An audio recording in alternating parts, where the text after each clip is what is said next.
Hello, fabulous entrepreneur. It's Tash Corbin here, and welcome to this episode of the Heart Centered Business Podcast. This is episode number 145, so all the show notes and the information that you need, as well as any links that I share, will be at tashcorbin.com/145. Now, today we're talking about hashtag leisurely launches, and one of the big questions that I get asked is, can your first launch really be a leisurely launch? So let's get started.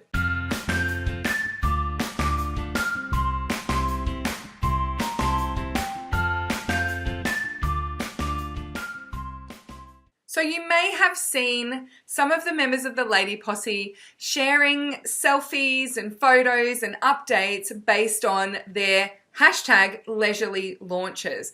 It's something that I've been helping a lot of women to be doing over the last 6 to 9 months. People who've come on retreats, we've planned out their leisurely launches. People who've worked with me in Courses with Heart, we've planned out their leisurely launches. And it's definitely something that I'm embracing myself. So I've started to really understand just how gorgeous and relaxed and leisurely launching can be when I am well prepared. And so I've been helping other people to do the same, and I'm really excited to see that they're being able to create great results and feel amazing and do it in this really beautiful leisurely launch style. But the other thing that I've also noticed is that a lot of people who are fresh to launching and they're in their first or their second launch of something are really beating themselves up because their launches are still feeling like it's a bit tricky. It doesn't feel very leisurely. They want to prepare more and more stuff in advance, but they don't really know what they need to prepare. And so they get really upset and frustrated in the pre-launch process, and they start their launch almost feeling like they've already failed because they haven't created in advance all the things that they need to create. They haven't got it all sorted. And so they're kind of feeling like, well, I actually have already failed at my launch because it's not going to be a leisurely launch. But here's the thing. When you first launch, you don't know what you don't know.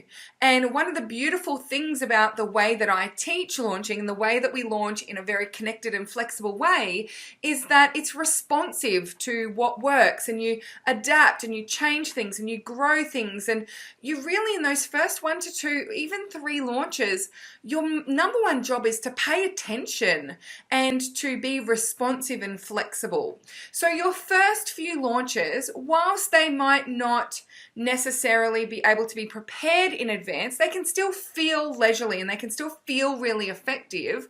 But I just wanted to do this blog post in this podcast episode because I wanted to take away the pressure for first-time launches and second-time launches to get everything right the first time. Remember, my number one catchphrase is, it's a practice. It's all just a practice. And so if your first launch, you don't pre-write all of the emails that you need to write. If in your first launch, you don't know what your second webinar topic is before you've finished your first webinar, those are actually all totally fine because you will be responding to what works, what people get excited by, what creates resonance with your target market, what messaging works really well. And the best thing that you can do during those first few launches is actually pay attention. So something that I haven't necessarily done very well, and I'm starting to do a lot better now, is I remember this time last year and even 2 years ago, I would be doing a launch and I would put up a video and it would have 5 or 6 sales within 20 minutes of me posting that video. Or now that I'm doing Facebook Lives more prolifically, even a year ago, when I would do a Facebook Live in the middle of a launch, I would have 2 or 3 sales instantly as soon as that Facebook Live had finished. Now, do you think that I wrote down the topic of that Facebook Live and the things that I said in that Facebook Live? No, I didn't, because I was just doing everything off the cuff. And so nowadays, I'm much more focused on keeping note of what works and what doesn't. So if I do a post to share my webinar and it gets 20 signups that day, and I can see that it was a particular type of copy, I will make sure I keep that copy. If I do a Facebook Live and I get some sales during a launch, I will take notes of that Facebook Live. What were the 4 dot points that I covered? What did I call it? What time was it in the launch sequence? And I make sure that I do that again in the next launch. A lot of the Facebook Lives that I've done in my last launch, I'm actually downloading them and keeping them as videos that I can upload to Facebook later and say, this was a Facebook Live I did last time. Just thought you guys might find it interesting, and just see if that gets any traction and just start to repurpose some of that old content as well.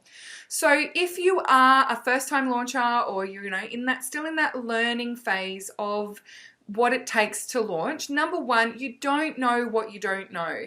Now, there are ways to be more prepared for your launches. So in Courses with Heart, for example, we go through the preparation phase of a launch, and we do write all the email sequences and the sales page and the thank you page and the welcome email, all those things that you don't think about all of it. We've got it all mapped out, and we do that in the preparation, getting ready for launch.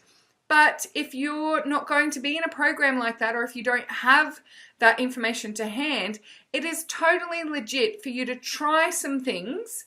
And then if, for example, the thank you page for your sales page, you realize mid-launch, oh, I don't actually have a good thank you page. What goes on my thank you page? And you fix it, then just keep note of that for your next launch. Make sure you're keeping track of all the things you need to create. Turn it into your own little checklist. How do you think I created my checklist that I share with my clients? It was through practicing and paying attention to what I needed to do. So the best thing that you can do, even if your launch isn't feeling particularly leisurely and particularly prepared in advance, that's what makes a leisurely launch really, is preparing as much in advance as possible so that you get to just be present, and you just get to do your Facebook Lives and run your webinar and be hyper present to your audience. That's the fun part of launching. All the admin's done beforehand. That's what makes a leisurely launch a leisurely launch.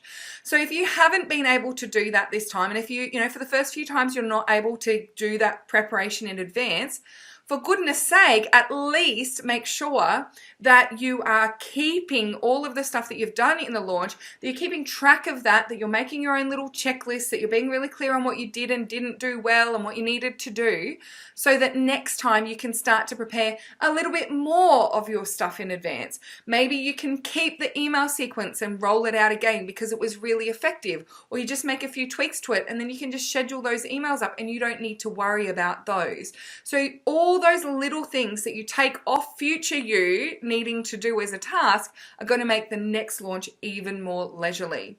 And then the last thing is to pay attention to what works in the numbers. So keep track of numbers as you go through your launch.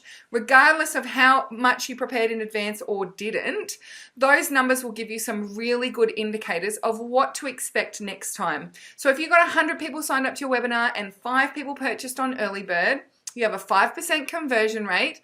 You need to make sure you keep track of that information for the next launch. So your next launch, you want to aim for 300 people who sign up to the webinar. And can you maintain your conversion rate when you get more people onto that webinar? And a lot of the times when you're doing those first few launches, you'll know the people who purchase the course. So you know where they've come from. So, particularly for me, when I do my first launch of any program, I know that the most likely people who are going to purchase it are already active members of the Lady Posse. They've probably bought something from me before. They're probably the most prolific posters in the Heart-Centered group. They're on my mailing list. They've been around for a year. I know these things about them. And so my messaging on my launches is to those people, particularly for the first couple. And then I know that as my launch grows, as I'm bringing in colder traffic into the launch process, then my conversion rate is going to drop off a little. So my first launches, I aim for really high conversion rates for first and second launch. And then my third and fourth launches, because I'm usually expanding out into Facebook ads and colder audiences, I know that my conversion rate is going to drop off, but I'm prepared for that. So, all these little things about paying attention to your numbers and knowing what to expect will set you up so that the next launch can feel even calmer and feel even more leisurely, and you can continue to grow the extent to which you prepare and get everything done in advance in each launch as you go forward. Thank you so much for joining me for this episode of the Heart Center Business Podcast. I've got a beautiful freebie for those of you who are looking to launch.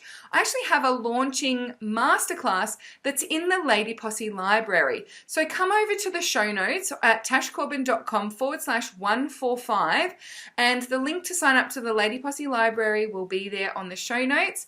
And if you jump in, there's a launching it's a free training. I don't think it's called a masterclass, actually. It's called like a how to launch your online course training. Make sure that you go and check that one out, and that will help you to know what you need to have prepared in advance for that beautiful launch of yours. Until next time, I cannot wait to see you shine. Goodbye for now.